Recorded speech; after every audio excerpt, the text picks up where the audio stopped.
హైదరాబాద్లో విస్కీతో ice cream తయారు చేస్తున్న ముఠా గుట్టును ఎక్సైజ్ పోలీసులు రట్టు చేశారు. ఐస్ క్రీం పార్లర్లపై సోదాలు చేసిన అధికారులు నిర్వాహకులపై కేసులు నమోదు చేశారు. విస్కీ కలిపిన ఐస్ క్రీంను అరికే కేఫ్ ఐస్ క్రీం పార్లర్ సామాజిక మాధ్యమంలో ప్రచారం చేసి విక్రయిస్తున్నట్లు ప్రాథమికంగా గుర్తించారు. చిన్నపిల్లలే లక్ష్యంగా చేసుకుని విస్కీ ఐస్ క్రీంలు విక్రయిస్తున్నట్లు ఎక్సైజ్ అధికారులు విచారణలో తేల్చారు. 1 కిలో ఐస్ క్రీంలో 60 ml విస్కీ కలుపుతున్నట్లు గుర్తించారు. మరింత సమాచారం మా ప్రతినిధి రమేష్ అందిస్తారు. సామాజిక మాధ్యమంలో ప్రచారం చేస్తూ విస్కీ కలిపిన ఐస్ క్రీంలను కూడా భారీగా విక్రయాలు కొనసాగుతున్న ముఠాను ఎక్సైజ్ పోలీసులు అయితే అరెస్ట్ చేయడం జరిగింది. ప్రస్తుతం ఆ పార్లర్లో ఎక్కడైతే జూబ్లీహిల్స్ రోడ్ నెంబర్ 1 ఎక్కడైతే ఈ ఐస్ క్రీమ్ పార్లర్ ఉందో ఇక్కడ 100 పేపర్స్ సంబంధించి కూడా మద్యాన్ని 1 కేజీ ఐస్ క్రీంలో కలుపుతున్నట్లు కూడా అధికారులకు సమాచారం రావడం జరిగింది. వెంటనే ఎక్సైజ్ పోలీసులు తర్వాత ఎక్సైజ్కి సంబంధించిన అధికారులు సోదాలు నిర్వహించిన తర్వాత వారు స్వాధీనం చేసుకున్న దాంట్లో 1 కేజీలో 60 ml సంబంధించి కూడా 100 పేపర్స్ కలిపి తర్వాత ఐస్ క్రీమ్ తయారు చేస్తున్నారు తెలిసింది. అయితే చిన్నపిల్లలనే లక్ష్యంగా చేసుకుంటూ ఈ ఐస్ క్రీమ్లను విక్రయాలు కొనసాగుతున్నట్లయితే అధికారులు అయితే వెల్లడించడం జరిగింది. లిక్కర్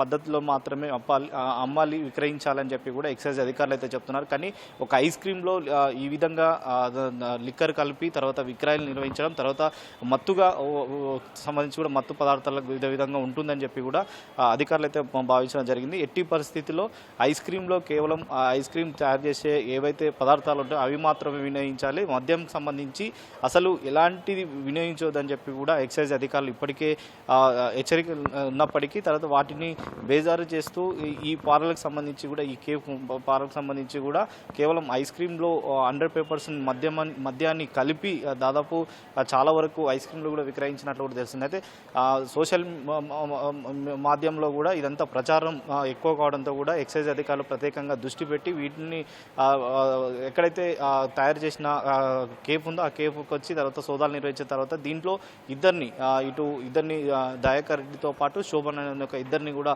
అదుపులో తీసుకోవడం జరిగింది.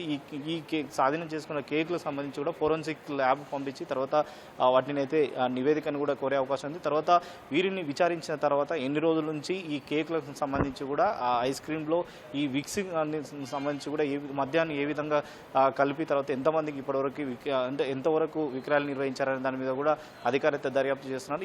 ఈ అంశం పైన ఎక్సైజ్ అధికారులు మీడియా సమావేశం ఏర్పాటు చేసి పూర్తి వివరాలు అయితే వెల్లడించే అవకాశం ఉంది. ఇప్పటికే అదుపులో తీసుకున్న ఇద్దరిని కూడా విచారిస్తున్నారు. దీంట్లో చిన్నపిల్లలకు సంబంధించి కూడా ఈ విధంగా ఆల్కహాల్ సేవించే విధంగా కూడా ఉంటుంది. మత్తు వచ్చి తర్వాత వాళ్ళకు ఎక్కువగా చాక్లెట్ ఐస్ క్రీమ్ సంబంధించి కూడా కొనుగోలు చేస్తారని ఒక భావంతోనే ఇదంతా వీళ్ళు తయారు చేస్తున్నట్లు కూడా ప్రాథమికంగా ఎక్సైజ్ అధికారులు అయితే గుర్తించడం జరిగింది. దాని ఆధారంగా పోలీసులు మరి ఈరోజు దర్యాప్తు చేసిన తర్వాత అతన్ని సంబంధించి కూడా ఏ విధమైన ఆధారాలు దొరుకుతాయి, తర్వాత ఆధారాలకు సంబంధించి కానీ తర్వాత ఆ పోలీసులు ఎలాంటి దర్యాప్తుకు సంబంధించి విచారణకు సంబంధించి కూడా మీడియాలో కూడా వెల్లడించే అవకాశం ఉంది. కాబట్టి ఈరోజు సాయంత్రం మీడియా సమావేశం ఏర్పాటు చేసి పూర్తి వివరాలు దీంట్లో ఈ ఐస్ క్రీమ్ పార్లర్లో ఏదైతే విక్స్ కలిపి తయారు చేస్తున్న వాటిపైన కూడా పూర్తి వివరాలు అయితే వెల్లడించే అవకాశాలు అయితే కనబడుతున్నాయి. వీడియో జర్నలిస్ట్ పురుషత్తో రమేష్, ఈటీవీ, హైదరాబాద్.